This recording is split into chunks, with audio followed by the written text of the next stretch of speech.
sun's down, the soldering iron's hot, and you know what that means. Welcome to Night School, where the zip ties are tight, the code is questionable, and the LEDs never sleep. Hosted by the one and only Bobby, the professor of Pixel Mayhem. We're diving deep into lighting tips, tech fails, sketchy workarounds, and the secrets nobody teaches until now. Whether you're mapping props at midnight or just here for the chaos, this is your crash course in RGB enlightenment. So grab your beverage of choice and remember, there's no syllabus, no rules, and no guarantee we'll make it out with all our fingers. This is Night School.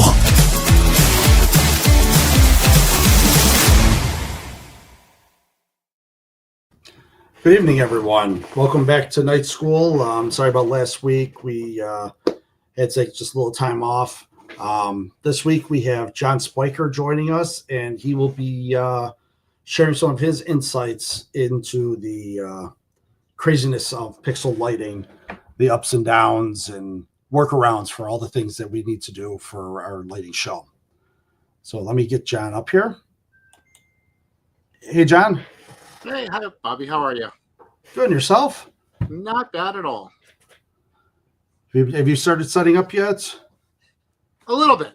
I'm hoping by next weekend to get everything on my roof. But yeah, I put the infrastructure up a couple of weeks ago, and now it's just kind of a waiting to avoid the wind as much as possible. Gotcha. Yeah, I'm in the Northeast, so I have to wait till try and wait for most of the leaves to fall down before I get working on my shows. All right, so you want to get started on this? Sure. Okay. Okay, and as with every week, guys, if you have any questions, please post them in the comments, and we'll make sure that John answers them for you. So, quick introduction. I'm John Spiker. I've been running a Pixel Light show this will be my 10th year. By trade, I'm a software engineer. I absolutely love automation because, to be honest with you, I'm lazy. The more I can automate, the less work I have to do myself. Kind of some context for the rest of this presentation. My show is built around Culp controllers. I've been a Falcon guy for many years. I've used many different types of controllers. Today, I'm primarily Culp just because of the fact that I like to standardize. I'm also always trying to constantly balance creativity, chaos, and cable management. I'm always trying to evolve my display, add new things, really push that envelope of creativity. What can I do? What can I learn from previous years? If you've ever used the Pixel Power Calculator, I created that many years ago. I've updated it multiple times. And at the end of the day, when I'm putting everything up, I'm powered by coffee, curiosity, and an unreasonable number of power injection points within my display.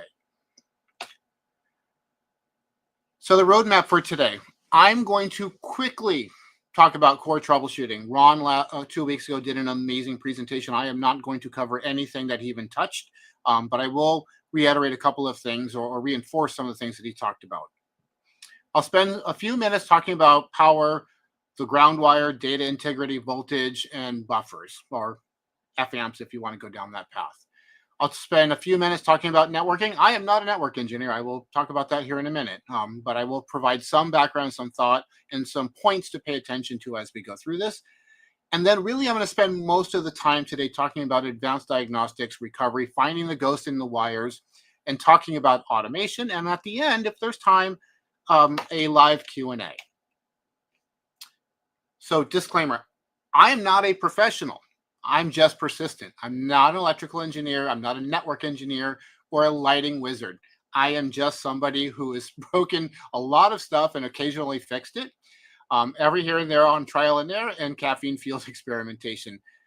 Your mileage may vary and probably will. Nothing I'm saying today is absolute. It's just my experience. So I'm going to start with core troubleshooting, really where to look when the magic stops working. This is going to be the only slide I have in this section. And I want to reiterate something that Ron talked about 2 weeks ago and talking about follow the packet. The same is true for the journey of a pixel. If we start with X lights, FPP for our schedule, our controllers, and our pixels, anywhere in this chain, something can fail. And we need to be very clear and understanding as to paying attention to that chain of events on how we control our displays. Data, timing, and power equals success. Most problems are within these layers. And I can't stress that enough. If you pay attention from the start to the end, diagnosing problems becomes a lot cleaner and a lot easier. So power and ground and data integrity. When you think about the physical aspect of our displays, every flicker, every crash, every odd color shift can be traced back to one of these. Get them right, and the rest of your physical troubleshooting gets easy. What do I mean by that? Voltage is not equal to power. It's sustainability that matters. Know the numbers before your flickers begin. Really what I mean by that is know your layout, know your setup, know where your bottlenecks are. Where do I have a potential for a problem to be? Did I overload a port knowingly doing that, but just decided to take the chance anyway? We all do it, but just know it. Know where the power of your pixel strings are. Measure the end of the run, not just at the power supply. That gives you a differential between the beginning and the end. Voltage sags grows exponentially with cable length and current draw. It is important to understand that the longer the string of pixels, the more loss you have. Kind of a general aspect is anything above 11 volts is good. Anything below 9.8 volts, you start seeing issues. I'm not going to say it's not going to work. You just might see issues. Power injection. I'll quickly say, in the old days, we said 50 to 100 pixels. I'll be honest with you. Even with today's pixels, it's 150 to 200 pixels. And all of that depends on the wire gauge, brightness patterns, etc. There's no really set rule, but it's just something to consider or think about. Because I've been doing power injection for so many years and kind of the background of it, I have to have at least one slide talking about it. Don't fight voltage drop. Feed it where it matters. Voltage drop is inevitable. It's going to happen no matter what in our display. Power injection or power balancing or anything else you do to manage the power within your display is going to make sure that your voltage stays consistent. Some things to think about. You can inject at both ends. You have your incoming power and your outgoing power at the end. In between props is always a good place to do it if you have a string of props on a line. Use the same power supply and tie your grounds together. I'm going to talk more about grounds later, but never cross the V+. I'm just going to reiterate that. Don't daisy chain injection wires. Each one should be direct from the power source. It's always a thought or a consideration to daisy chain.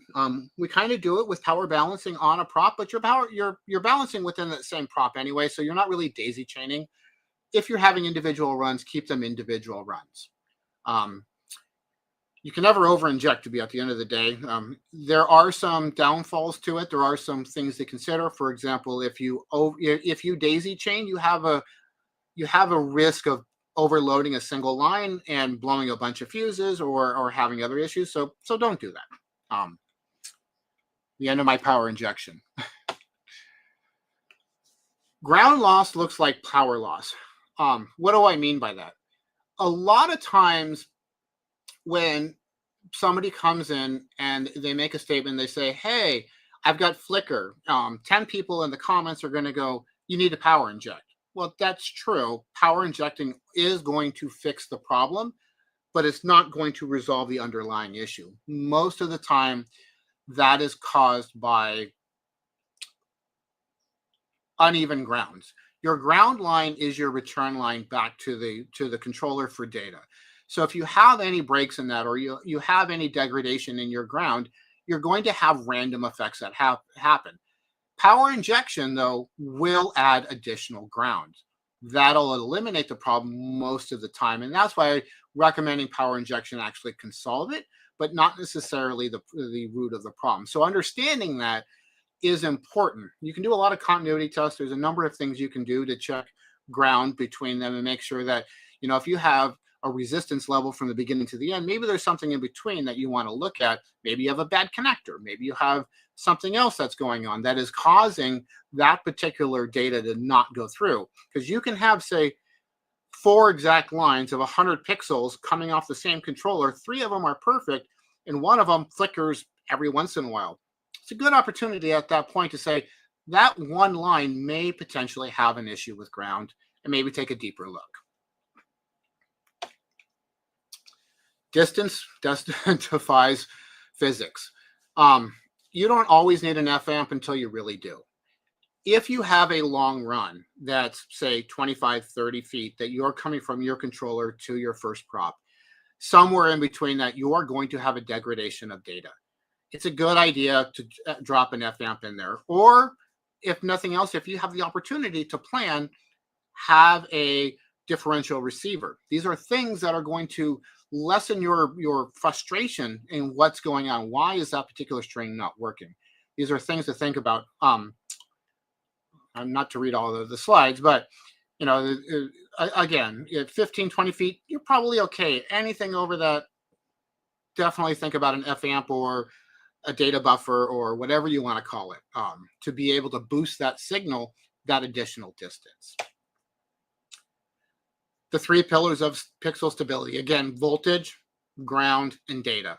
These are the 3 things that you always need to consider and think about. If you're having issues with flickering or colors or freezing or any of this, these are the 3 things that you really want to look at and pay attention to. Is your voltage above 11 volts, especially under load from the power supply? Do you have a solid ground? Are your grounds tied? Is your data clean? By being able to answer these 3 things from a known condition that it is from controller to pixel, 9 times out of 10, you will be able to solve your problem.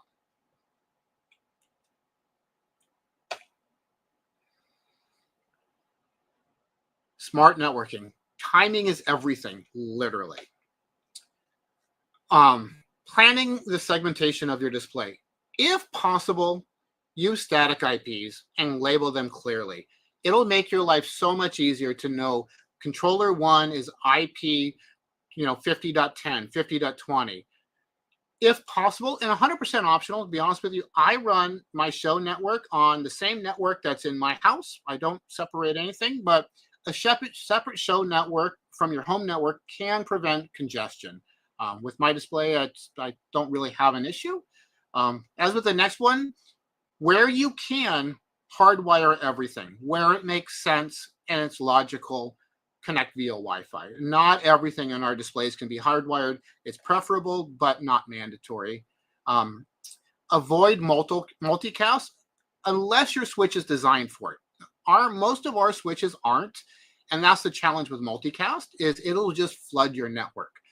But again, if you have ubiquity, then definitely run multicast. But if you have home grade, it's always recommended unicast. That way you have a point A to a point B communication. So if you have an environment that is mixed controllers, make sure you understand how everything is controlled and understand that the differences, and we'll get to it in the next slide. But if you have, for example, my display is all master remote. So it's FPP multi-sync across my entire display, which is all time-stamped syncing. DDP controllers, they're stream-based. It's very reliable. It's very, very small packets, and it's very clean. If you start having drift, it's time to start paying attention to CPU load, Wi-Fi loss, or SD card lag, and we'll take a look at that later.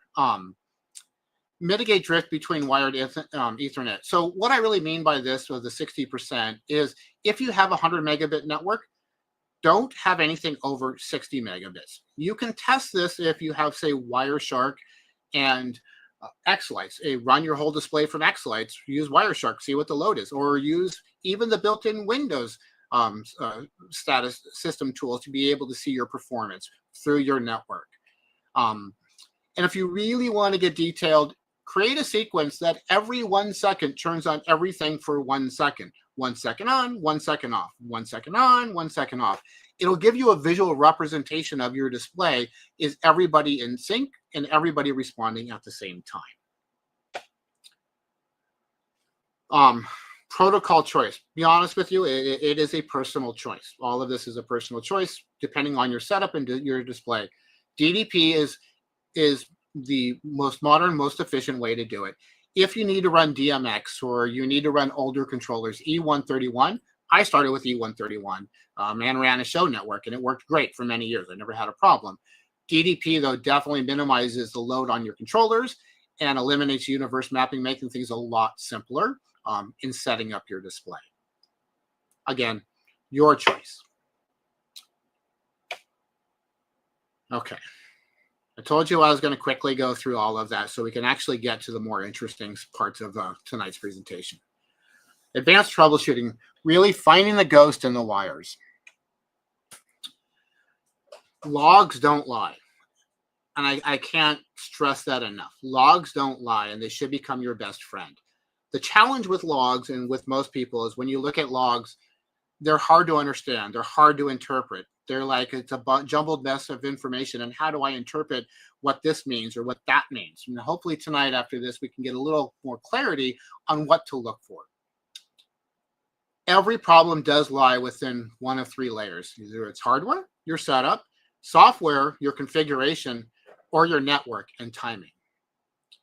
Avoid random fixes. Gather evidence first. A lot of times, when we look at our displays, we have a tendency to go, oh, well, what about this? Or what about that? And just try things. Please don't. Take a minute, sit back, and we'll talk more about it later. But let's gather evidence and look at what's potentially going on before we start making changes, because one change can lead to 10 more issues that you never intended for.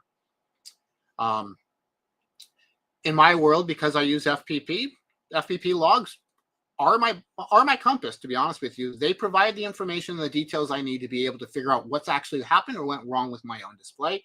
And if you also use FPP, they are a powerful tool that you need to start leveraging. Or if you haven't in the past, should at least take a look at. Ultimately, the idea is to isolate the cause, validate the fix, and prevent reoccurrence. So when I say really, it's once we've done that, part of it is also documenting. What did you learn from that?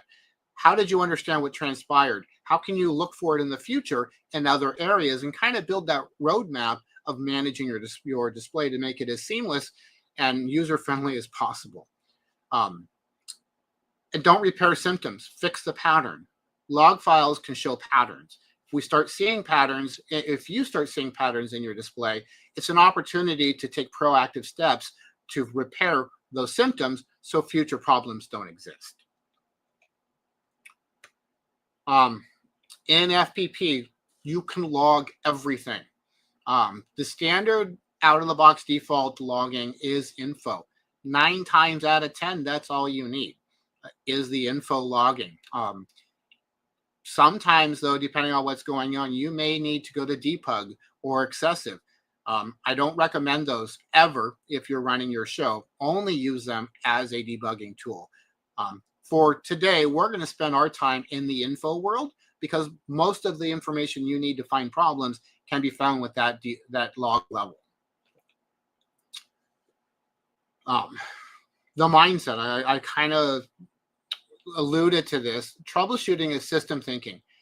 Isolate the areas of your display that are happening.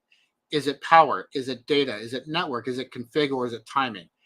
Follow that chain from the very beginning of this presentation when I talked about where it starts from X-Lights to FPP to your controllers.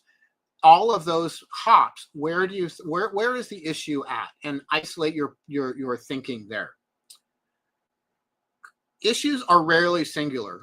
One flicker may lead back to the fact that you have a bad connector. Trace it back to the beginning. Go all the way back. If all else makes sense, swap that cable, swap that network cable. All of those physical aspects, all else being equal, should be the same, even if you change nothing. So if they're not, change the variables that could be in play. And stay evidence-driven. Logs first, guesses last. Literally take the time to read through the logs, understand what's going on. We'll dig into it before you start just arbitrarily making changes, because then you honestly put yourself in a position where you have no idea where you're at. Again, avoid change blindness. The last thing I should say is the last change you made isn't always the cause. There could be things environmentally that happen within your display that could have caused another problem. The last change doesn't mean that you made a problem or something happened. It just could be a quote unquote red herring. Log interpretation basics. I know it's an eye chart, and I apologize ahead of time. But really, before we get into logs, is FPP logs are really very, very well defined in the fact that they talk about the section, whether it's the general, it's a sync, DDP, E131 schedule. There is an entire litany of sections that are available within the log files. It then corresponds to a severity. It's an info, it's a normal event letting you know what's going on, or it's a warn, it's a potential event, or it's an error. And errors you definitely want to start paying attention to. And critical, that is obviously, if you have critical things happening in your log files, definitely get on the Zoom room to figure out what's going on. So I give a kind of an example of a log here. So the info, the schedule, it starts playing the evening show. That was triggered by the sunset from your scheduler. It's loading the playlist is loading all prop sequence info. The multi-sync, though, detected a delay for 212 milliseconds while trying to communicate. This is something you definitely want to pay attention to and take a deeper look at. 212 millisecond delay is absolutely terrible in our displays, especially if you're running 40 milliseconds for your sequences, or 50 milliseconds. You're going to have a definite noticeable delay in your show. Also with DDP, it gives you the active stream, 40 frames per second, all is clean. These are indications of what looks good and what could potentially something to pay attention to.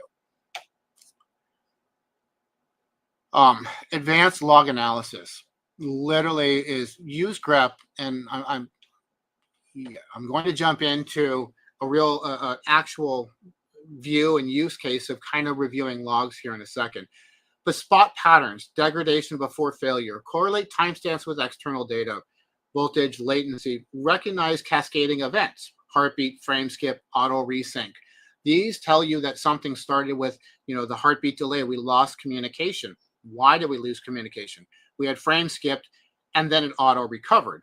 But let's go back to the beginning of that chain of events. Why did we lose a heartbeat? What was happening within our network that we maybe need to pay attention to? At this point, you can always validate assumptions, but never assume cause without evidence. And I'm going to take a quick deep breath. Let me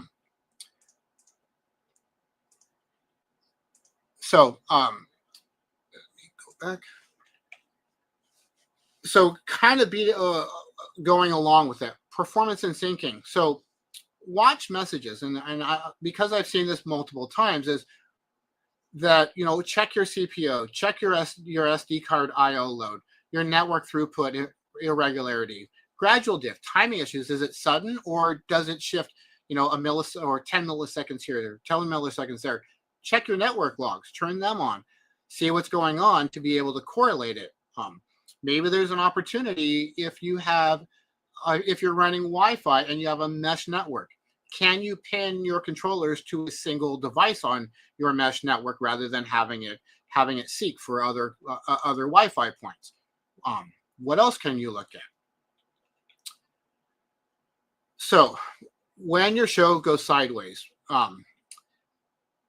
restore before power on. Validate your mouse where everything is reachable. Check remotes. Look for green indicators. Restart FPP if it's offline.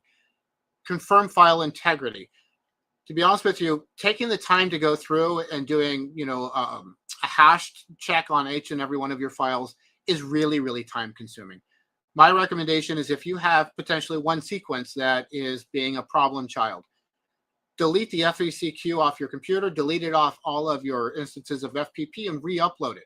You should at that point know that it's clean. Same with audio files. I personally have had situations where one audio file was corrupt, and I spent hours trying to figure it out.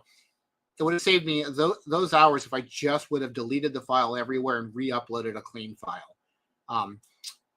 Confirm connectivity, pings between controllers as an example, and then restart safely. And before I go too far, I am going to exit out of here, and I'm going to hop over to here. So what I've done is I've kind of put together a walkthrough of potential scenarios within your log files that you can look for. Some good, others, potentially an issue. As an example here, so the schedule startup, but the media glitch. So in this example here, you can clearly see an OGG file is not a valid audio file when it comes to FPP. It's going to fail. At that point, it's going to continue running, but it's not going to actually have any audio. This is an example of why is my sequence running, but I can't hear anything. At that point, I would then go back and into FPP, and then I would run, and I will share all of these commands, but I would run a grep command for media in my log file, and I got nothing because that was the wrong command, the wrong filter. Oh, so we'll just do air, make it easy. That's why it wasn't working, is because my grep command was grep.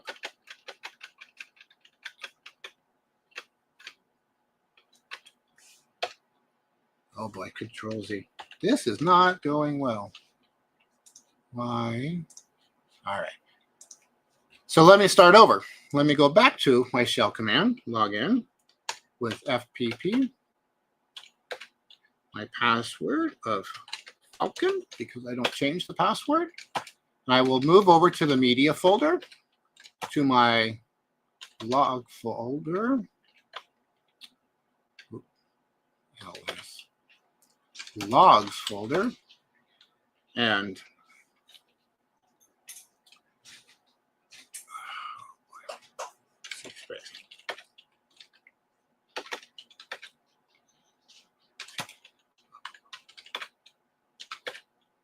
all right. So, yeah. I'm sorry about that. Actually, I will go back to the presentation. I'll come back to that later. If I go back,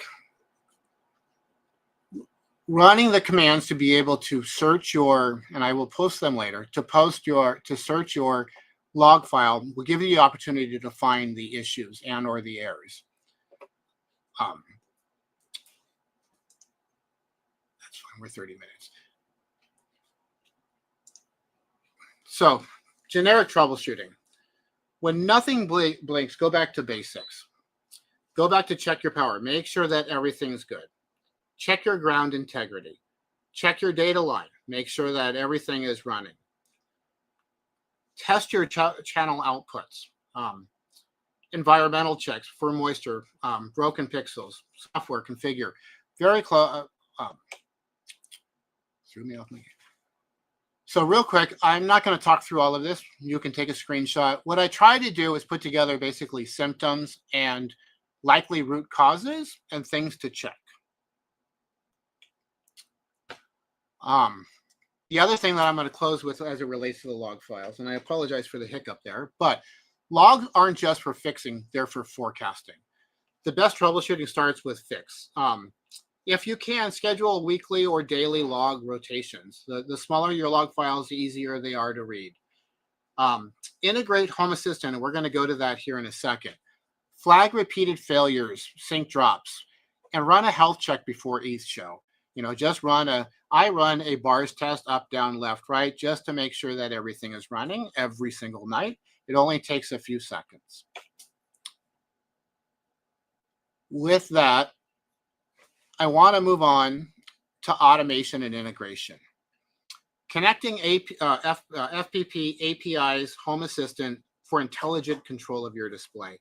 Allow the computer to do what it does best in alerting you, managing, and watching your display, and or doing things that you used to do manually on your behalf. Automation turns routine into reliability. if you have to go turn something on every night, but you're going to be out with your family and all of a sudden you can't do that and you have no way to turn it on, automation becomes your friend. It introduces, reduces human error and ensures consistency. You don't have to babysit it. That is the most important thing. Over the last couple of years, I've taken a lot of time to automate most of my display, which has led to, stress-free. I can go out to dinner. I don't have to think about it. And if something's going wrong, my system's going to tell me about it without me having to be home to fix it. And a lot of times self-heal. Good automation is really set it and forget it confidently. What is the basis of every automation? Basically, something happens, sunset, schedule, a sensor, an API triggers something else. FPP responds with a status, success, fail, started, stopped, error, whatever the case may be. But keep your logic and your workflows of automation as simple and as manageable as possible. Don't do the mistakes I've made where you try to add 10 automations into a single workflow and then try to debug it later. Don't do that. Keep it as simple as possible. Let it execute one command at a time. Add in recovery, retries, reboots, utilize FPP or whatever controller you have. And always test automations outside of the first hours of your show. That is key. Don't try to add something new or think something's cute while your show's running and people are out front. 9 times out of 10, that's not going to go well. Your show has an API. Use it. I can't stress that enough. If FPP can do it, you can script it. There's nothing within FPP that you can't control outside of being on the screen. You can control it with their API. And I'll show you some of the things you can do and some of the patterns that you can implement to be able to do such things. For example, if you don't have a testing tool for APIs, you can use curl to be able to start a playlist, stop a playlist, check the system status. You can combine automation, and the API help from FPP is incredible. It allows you to test things, work with things, understand it. I mean, the amount of support is absolutely extensive. So smarter home, smarter show. I'm going to hop out of this and I'm going to hopefully be able to show without the same luck I had last time, an example of that. So I'm here in Home Assistant and you can see I've created this just for today, this sample status page where I have my FPP Debian, which is running on a VM within Proxmox. So pay no attention to the CPU utilization because it is a VM. But it can show my actual status. If I go over here, I can see that my show is running and I check Home Assistant, it's running, the status is playing, it's playing the Halloween, and my next scheduled event is tomorrow at 5:30 p.m.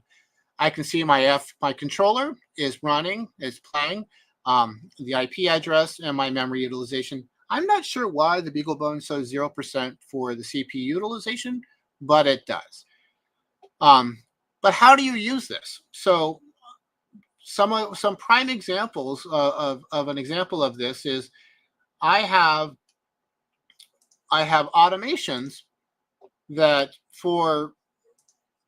automatically when my Debian starts changing to play-in, I actually turn on all of my receivers. So to keep the power off, I don't have any of my receivers running. So the power is shut off to everything.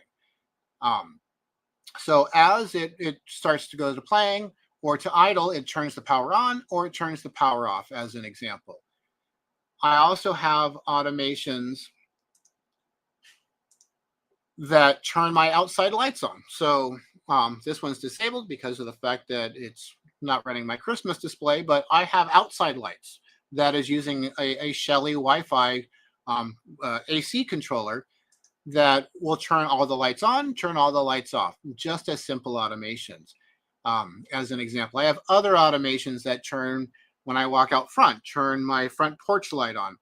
But all of these automations are based off of the statuses of FPP. I also have other automations that take this one. And how do I set all of this up? So within Home Assistant, it has this wonderful tool for REST. You can add REST integrations into your Home Assistant. And the example here, I have a simple REST YAML that is using the REST tools to be able to read the status API of FPP and be able to return back all of these different variables. There are hundreds of other ones that you can pull back. These are the ones that I currently use. But there's a large number of them. You can also take it even one step further and use PyScript. So PyScript within Home Assistant allows for you to run Python directly in there. So you could have events triggered to be able to send commands to your FPP controllers. Say you wanted Home Assistant to be your scheduler. So you could have a workflow that says, it's sunset, start my schedule. It's 10 p.m., turn it off, and never use the scheduler in FPP, and do it all through PyScript. The opportunities and the power is absolutely endless on what you can do through this. The other thing that I will show kind of along the same lines, if I go into the multi-sync and I pull up my FPP music. So this is a remote that I have in my display that does nothing more than is used for setting a remote speaker to turning it on and turning it off. As you can see here, the volume I have is set to 0. But what I've done, and content setup, oh boy, status, FPP settings, using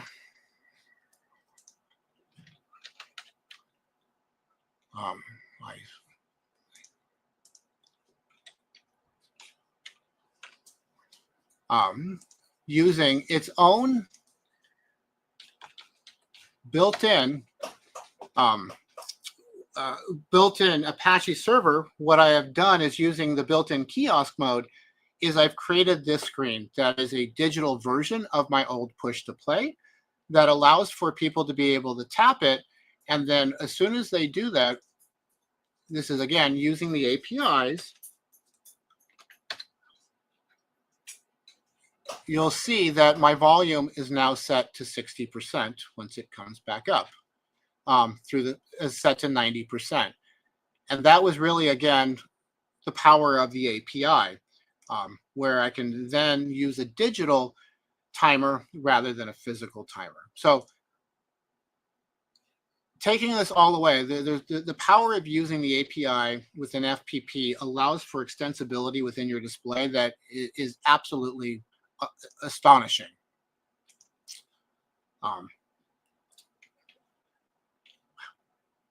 So automation without mayhem. Even perfect automation needs patience. For example, if you're going to create an automation that says, I'm going to start up all of my controllers, I'm going to power them all on using Wi-Fi plugs, power up all the controllers, ping all of them, all of their statuses, make sure that they're all online. You can then from there, if you want to take a stepped approach, all of your remotes. So you have all of your receiver boards out there that are just connected to a power supply that are effectively dumb until they're asked to do something. You can then power them on once your show starts, minimizing the number of things that are running. I recommend staggering it. I mean, I have 14 power supplies in my display. I try to stagger them so they're not all in rushing at once, using a 5 to 30 second display. Again, using the ready checks before everything is there. If something is wrong, use that opportunity to send yourself a notification. If you're worried about temperature, put temperature sensors in your controller boxes that are Wi-Fi enabled. You can connect to them, be able to make determinations. If FEP isn't responding, you can put in commands to do automatic restarts. The opportunities are endless to be able to use what is there. Again, a practical use case: sunset, power, check, play, all using the power of, say, Home Assistant and the APIs of FPP. And I will say most controllers also have APIs. Most controllers have log files you can review. Take advantage of them. Use them to further your automation and oversight and management of your display, and to be able to proactively see for issues. I mean, to be able to see that it already found that it's not able to communicate and alerted you is a lot more powerful than you going out front and standing in front of your house going, why is the left side of my house not running, or what happened over there? Let the computer be your guide. And with that, I will stop. There's a lot of talking, and any questions?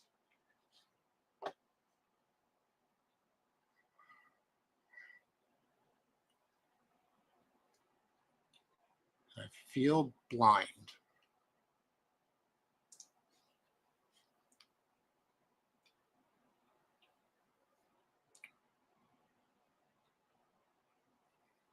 Okay, John. Unfortunately, there are no questions. Oh, I don't know if that's unfortunate or not. That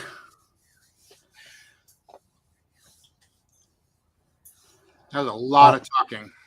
Yeah. And I mean, I you're having a little stumbling in there, but you know what? This is the professional triers. We are, trying our best. The fact is I had Visual Studio Code open on another screen that I accidentally closed that had all the commands. I mean, I tell my kids in my Cub Scout pack, the motto is do your best, and that's all we can ever do. Yeah, I mean, at the end of the day, I can post they're the basic, tail and grep commands with filters against the log file. The big thing is I think people in general don't always realize that shell is there and to take advantage of it. Okay. Well, John, thank you very much for being on this week. We'll be back next week. We're still trying to get our next presenter lined up, but we will be back. I guarantee that. I'll see you guys next week. Be good, do good. God bless. Go Bills.